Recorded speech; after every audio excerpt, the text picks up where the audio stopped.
Hello, friends. Welcome this Thursday, you guys. We are here on episode 15 of Philosophonics. I am so excited for this evening. And, I was just thinking about, I was drinking coffee during episode 1 of Philosophonics because it was still cold.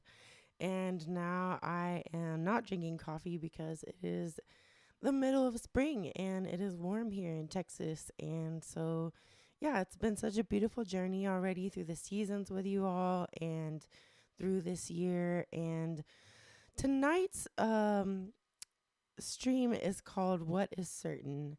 And I've been sort of beating around the bush and doing odd topics for the last couple of weeks because I was at a point with everything that I had learned where it was kind of a dead end. Honestly, I was waiting for some kind of conclusion to become clear from the different things that I learned, and I just wasn't getting it. And so, me being me, I didn't want to BS you all and just say, yeah, I totally know the answer to all of these things and about how sound is directly used for healing. Um, Even though there is a lot of information out there, I was still not able to really synthesize everything that I wanted to. And I was today years old before I had a breakthrough of combining some of that information that we've been talking about. So I chose to call this What is Certain because I wanted to kind of do a review and sort of just touch on what are the things that we know are certain. And of course, the word certain is a slippery slope because, there's all kinds of things like in quantum physics, like the observer is what makes the result happen. And if we seek it, we'll find it. So even the word certain in itself and the words like facts, they also have their limitations. But tonight, I'm just gonna kind of, in as organized way as I can, talk about what we do know is for certain, and then kind of get to the conclusion I came to today, um, which is pretty cool. And I think we're gonna run with that for the next couple weeks because to me, it's clearly an important development. So, welcome, Julie. I've been looking forward to meeting you here as well. So, I'm really grateful for you and for all the people that have been watching and keeping up with Philosophonics. I really hope that it enriches your life in some way, and hopefully, we'll discover by the end of the day, it might be Philosophonics episode 300, but we're gonna get there, folks, with some cool stuff. All right, just like usual, I'm gonna start it out with some original music for you guys. So sit back, buckle up, and let's get ready for some Philosophonics.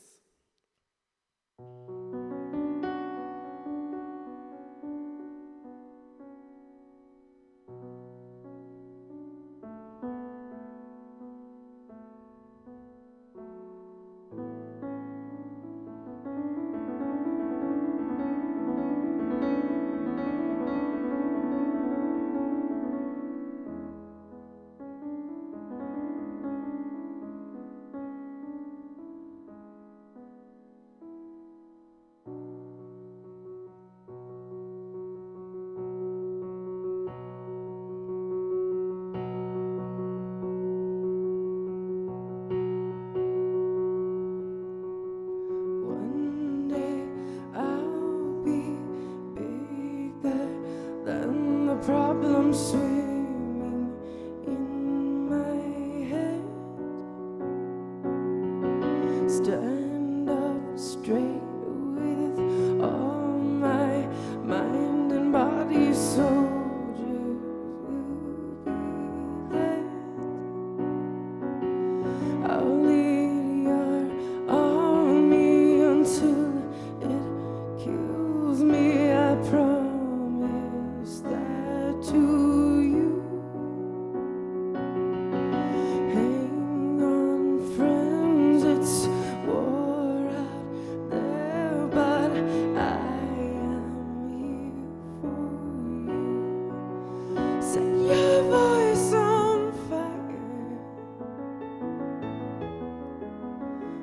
them feel the heat. Set your voice on fire. Make them all believe.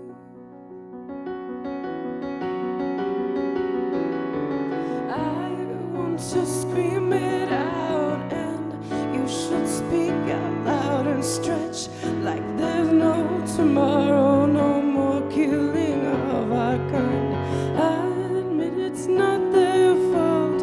Words and actions come together, stand at last.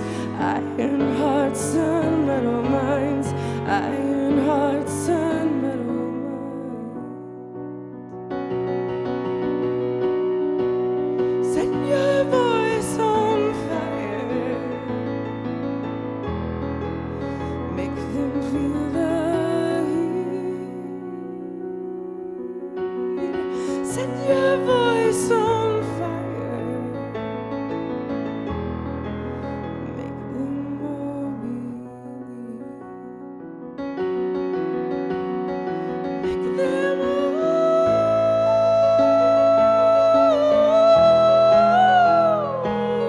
believe. Make them all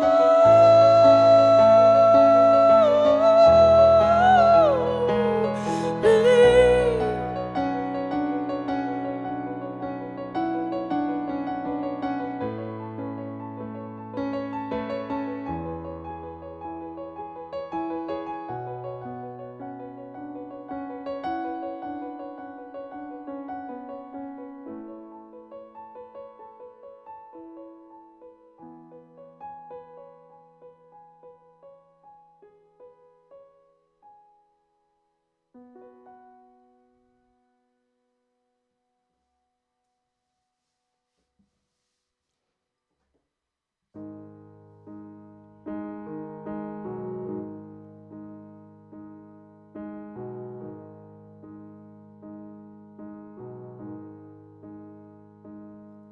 Come gather round, lad, ye soldiers of old, and realize I'm not bought nor sold. I'm not the Eve that you create. I'm the Lilith that spawned this worldly fate.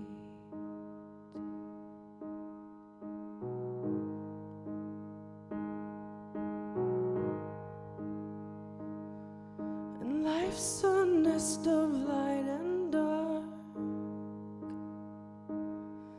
We can live in the light, but we see in dark. Necessary though it is. As a lady, I'll say I'm tired of it. As a lady, I'll say I'm tired of it.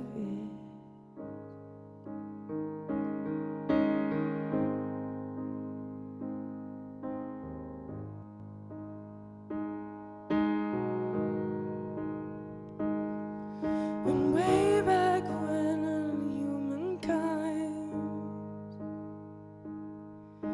you knew my heart, you read my mind. But now's the age of power and war. As a lady, I'll say I've got the cure. As a lady, I'll say I've got the cure.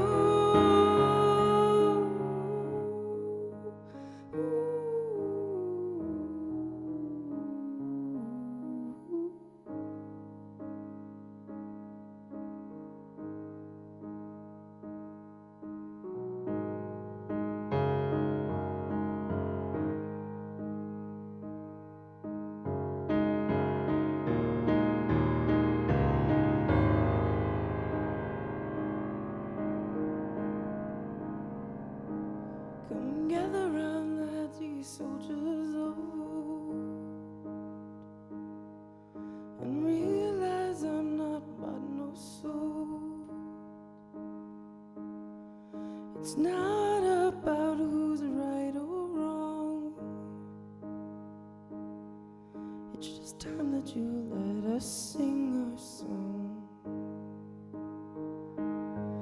It's just time that you let us sing our song.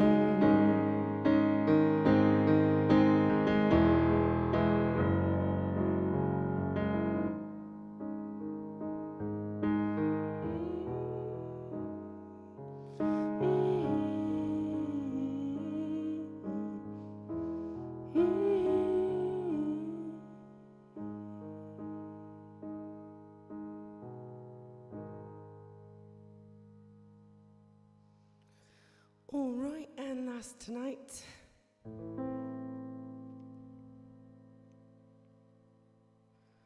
The divide, the divide, the divide, the divide, the divide, the divide.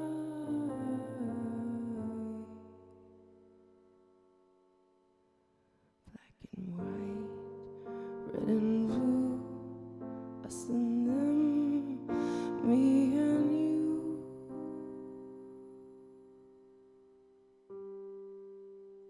God help us all. God help us all. God help us all. God help us all.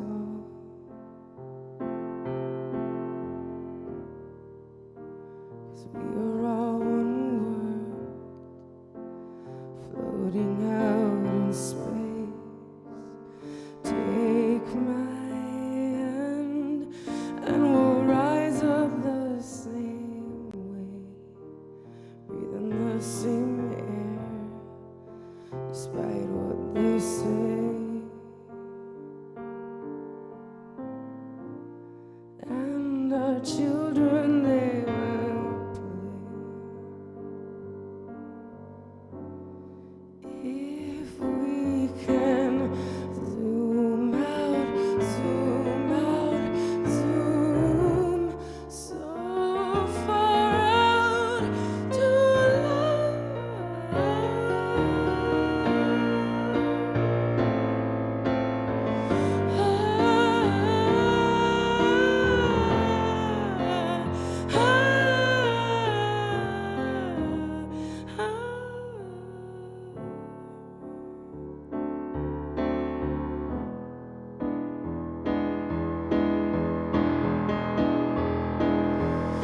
divine, the divine, the divine,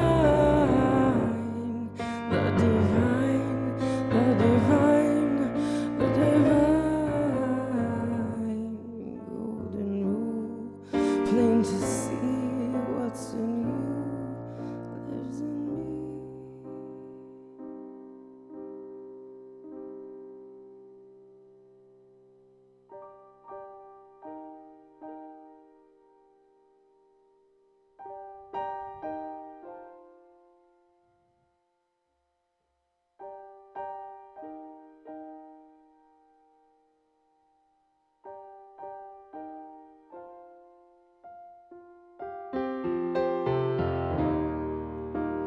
We are all one world, floating out in space. Take my hand and we'll rise up the same way, breathing the same air, despite what they say. And our children, they will play.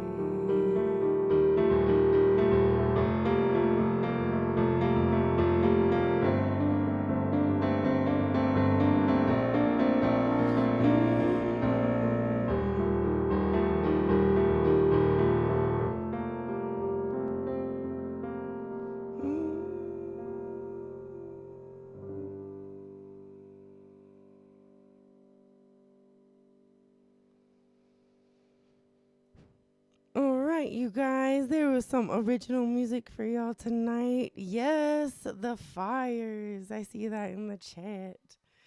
Yeah, those were a couple new ones. Well, not new songs, but new to recordings on my album Dose. So thank you guys for listening. Thank you, Julie, for knowing. And okay, let's begin my notes. And I have no images tonight, so I should not be leaving them on my face while I talk about other things. Good news. How did I win that battle? Just don't have images tonight. If you know, you know. Okay, I'm going to start off with a quote that I found that I really like. And it kind of sums up where I am at right now with all of this. And yeah, it is. Life is not found in atoms or molecules or genres as such, but in organization, not in symbiosis, but in synthesis. And that is by Edwin Grant Conklin. And I think there is such deep truth in that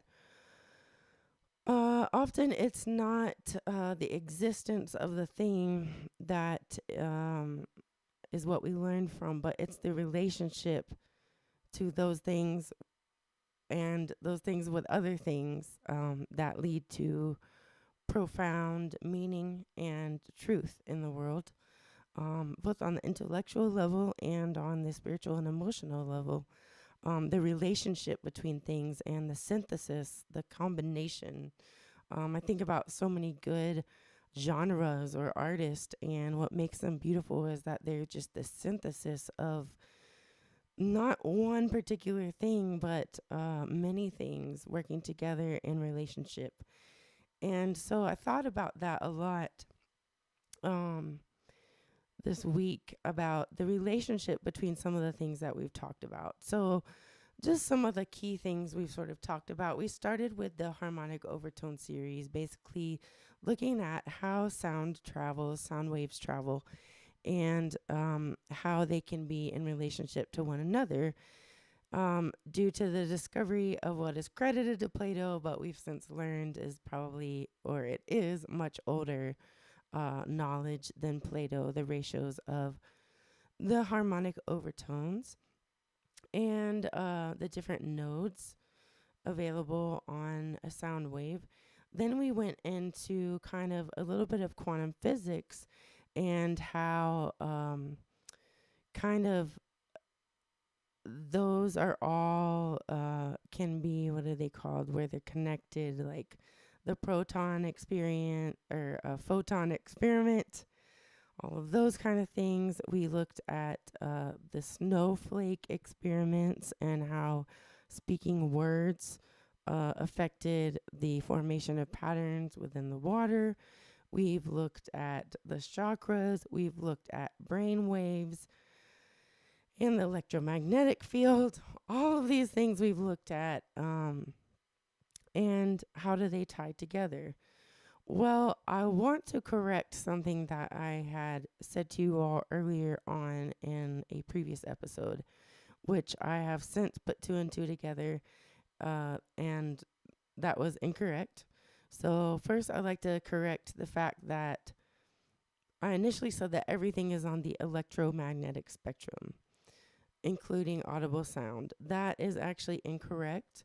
Sound waves, believe it or not, you guys, I just learned a couple weeks ago that it's ridiculous, that sound waves and electromagnetic waves are, in fact, two very different things, which is what kind of got me to a dead end. Because previously, my thinking was that, okay, if it has a frequency, then it is on the electromagnetic spectrum. And that is not actually the case. Sound waves have to have some type of medium to make them happen. So it has to be moving, whether that's air pressure or another material object. They have to have something to be moving on the material level to create them, to exist, basically. Whereas electromagnetic waves do not need that. They can exist without that medium. Now, uh, sound waves also are different in that they are longitudinal, so they basically run parallel to their source, whereas electromagnetic waves um, are transverse. So they're not parallel, they're essentially like perpendicular. So, yeah, that is a big, I probably should have known that to begin with. I'm sure I was taught that at some point, but that was sort of a big, not discovery, but evolution in my thought process was okay, so everything actually isn't on the electromagnetic spectrum. However, it gets complicated because there are still ways in which the two can interact and affect each other. And so I started looking into the ways that these can affect each other. Well, uh, if there is a density, so basically the sound wave works by compressing and extracting matter like this. That can affect electromagnetic waves and how they travel through an object. So, in essence, you can have one affecting the other. And, however, an additional caveat that they both do have is a cycle per second. So, even though sound waves need material to travel through, essentially, or to make their wave, they need water to make the ripple. They still have a cycle per second, obviously there in hertz, and electromagnetic waves have a cycle per second. So they are still a form of a repeating wave that is in a period of time. Thus, in my book, cycles per second, they all have a frequency. Okay, so I was like, well, crud. I was incorrect about everything being on the electromagnetic spectrum. Does that then negate the 2-to-1 ratio for Plato and the octave? And you would think, because initially I said, all right, well, and I actually did this study, in grad school, taking the Roy G. Biv, dividing it by 2 over and over again into the audible frequency range and deducing basically that. Does that then negate all of this, right? That sound waves and EM waves are different. Because Julie, you had asked what's my intention some time ago, and my intention is to basically crack the code, in case you're not aware of it fully, to crack the code of matter and all of the structure of everything, of energy, and how this keyboard is created with the atomic structure, and like, let's change that into something else in a formulaic way. My MO with that is to alleviate as much suffering as I can in the world, uh, almost in a formulaic way. Can we do this? Is this possible? To heal illnesses, or to heal sadness, or just out of alignment things. Not in a frou-frou way, in a scientific, proven way that could involve spirituality and emotion, but still in a way that is with a solid foundation in science. So, yeah, I was like, well, crud. And then I was also reading a document that was talking about, this is pretty far out, but it was a government document talking about creating the superconductors in what is considered a UFO. Anyways, they're talking about taking advantage and breaking the space-time continuum. It sounds like a freaking sci-fi movie that I'm talking about right now, but it's not. It's a real article. And for that, things go into a vacuum. And then that was another reason I was like, well, crud, sound can't exist in a vacuum. So as you can see, I was kind of like, well, now what am I going to talk about in Philosophonics? Because I've been incorrect about this thing. I can't figure out how everything fits together. Lord have mercy. I'm just gibberish. I'm never going to figure it out. And who's to say that I will ever figure it out or that we're meant to? But I did make some progress this week. So actually, this morning, uh, I've been distraught about this, about how I can't get everything to fit together. What is the magic cipher that fits everything together? And this morning, I was thinking about these two different kinds of waves, and there must be something in common with these two things. You know, they can affect each other slightly, but where is the bridge between EM waves and sound waves? Where is it? And then I started thinking about something that I've known for years as an audio engineer, which I was taught to say it piezo. Some people say it piezo, but I'm going to say it piezo because that's how I was taught. There is a type of microphone called a piezo microphone. And basically how it works is it is a little thing that is given movement. That movement then produces an electronic current, right? Which then sends the signal of the sound through the microphone. And then as I was thinking about that, I was like, well, that is a transference of a sound wave moving a physical thing into an electromagnetic or an electronic signal. Then I discovered the word, and I'll just say it. They say it like piezoelectric. I could say it piezoelectric. Who knows? Whatever. Tomato, tomato. But the point is that this is a very, very special property of certain things in the material world that are piezoelectronic, which means that they, when applied with a force, will then produce an electromagnetic current of AC electricity, basically. Come to find out, you guys, this is where I first started having my jaw drop. So, if you want to know what is one of the most common piezoelectric materials on this planet, it can be found in none other than crystals. That's right, crystals, my hippie friends. Quartz is particularly a big one with this effect. If you hit quartz with a hammer, it will actually produce an electronic current. What? So, I've had crystals around, and I go back and forth with, is this just a bunch of malarkey, or are these crystals actually importante?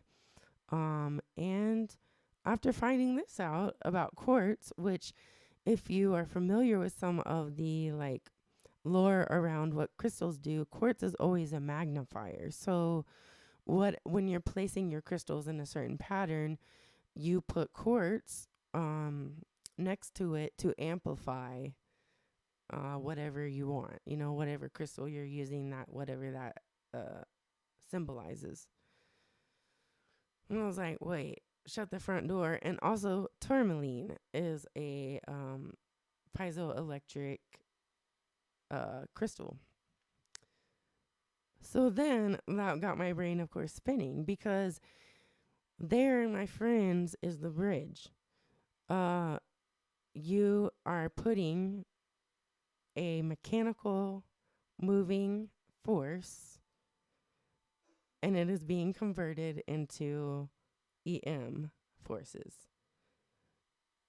That's the bridge. That's the bridge for everything that I've been looking for, is what is the bridge between sound and manipulating matter. And that is the bridge right there. So at this point today, my jaw is already dropping, right? Like, I'm like, okay, now I can start combining a lot of these things together because now I'm understanding how sound is affecting this. Even though they're not all on the electromagnetic spectrum, they're connected in this way. And so then I go further, of course, down the rabbit hole, and I start thinking, well, what other things are piezoelectric? Come to find out, our freaking bones are piezoelectric. We as humans are piezoelectric. And then, Julie, you'll appreciate this one because when you guys were here, we were talking a bit, and Jamie as well, about crystals in the brain. And that thought came up, and I was like, all my friends, we're into some weird stuff. Like, I'm going to look up if there's actually like scientifically proven crystals in the brain. There is. You guys are right. There's definitely very, very small nano crystals essentially in the brain called magnetite, if I'm correct. And then what was my next Google search? Is magnetite piezoelectric? Yes, it's highly piezoelectric. So we are definitely able to have this bridge occurring inside of us between the physical movement and the electromagnetic field. I was already mind blown at this point. The crystals in the brain are real. Piezoelectric bridge. Oh my gosh, making progress. And so then I went even further and I started watching a little YouTube about the crystals in the brain. And lo and behold, this dude was like, and yeah, let me tell you how it all happens. It's with piezoelectric forces. And I was like, shut the front door. Like I told Dustin today, that's one of my favorite things is when I come upon a conclusion and find out that somebody else already definitely has had that conclusion a while back. And I was just on the right track. It's like a mile marker. Like, oh, okay, I'm out here in the middle of nowhere doing my weird musician research, and these guys are like physicists and very, very, very like, credited scientists, and I can't even find the same conclusion. Okay, so that is kind of a new what is certain is that so to me does it the then we can start bringing everything back, right? We can start bringing back the electromagnetic properties of the brain waves mixed with frequency because those are interchangeable now with that bridge. We can start bringing back all kinds of stuff that I was like, I don't know, since the two waves are different, because they are able to connect just only with these certain materials. One of them happens to be us, and the others happen to be the earth and crystals. So all those like majestic things probably have a lot of truth in them, and the use of crystals. Okay, that's basically going to conclude. I know, Julie, this is insane, right? It is insane because I was basically, like I said, just at this roadblock where I was like, I was wrong. I was wrong about the geometry and creating molecular structure with sound and all of this. I was like, it's not possible. But now it is possible because you just need the piezoelectric medium, right? To convert your sound into your EM. And crazy that the human being actually does that itself. So, yeah, that's going to conclude the chat for tonight because I honestly didn't prepare a lot of bullet points. We are going to continue what is certain. And by next week, I want to start having some solid like bullet points. This is putting this together and this is putting this together. So I'm going to sit down and do the math of it this week and take, because it's not hard math. Now I can still use Plato's 2 to 1.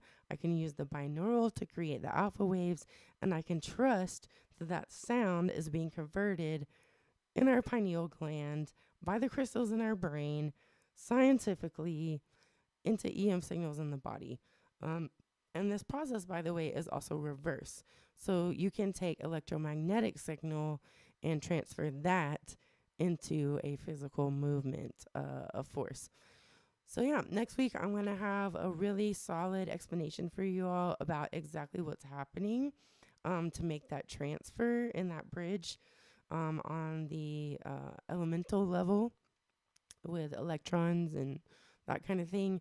And then we'll start getting into, just the synthesis, like the quote said, of all these things. So, yeah, I'm going to leave you guys with that. And I'm really excited that I finally feel like I've made some progress in this way. And yeah, we'll just keep moving forward because now I finally got something that I feel is very, very solid to work with. So thank you guys for watching. Go down the rabbit hole, of course, this week if you'd like to. There's already some videos, like I said, about it. And be kind to your crystals because they're probably more important than being just pretty, although they are beautiful as well. But be kind to yourself, your internal crystals, and your external if you have them. All right, I'm going to play a couple covers for you guys. It was a shorty tonight. Go out there and enjoy the rest of your evening and ponder this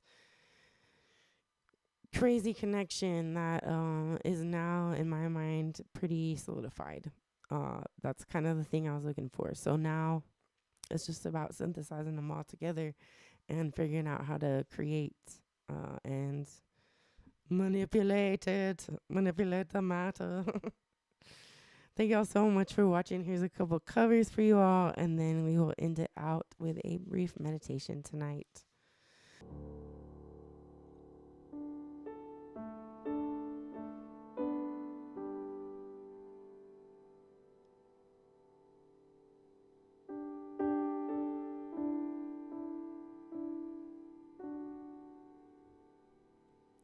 Tonight's meditation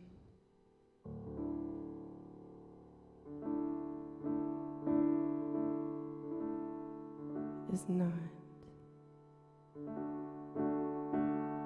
about me guiding you.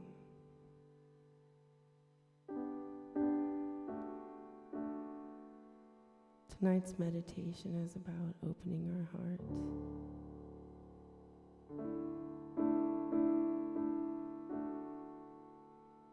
Letting it fill with energy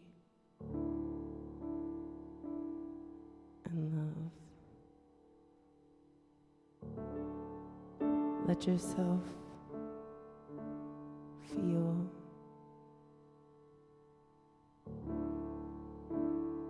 your energy and the energy of this moment and the energy of the divine, whatever that means for you.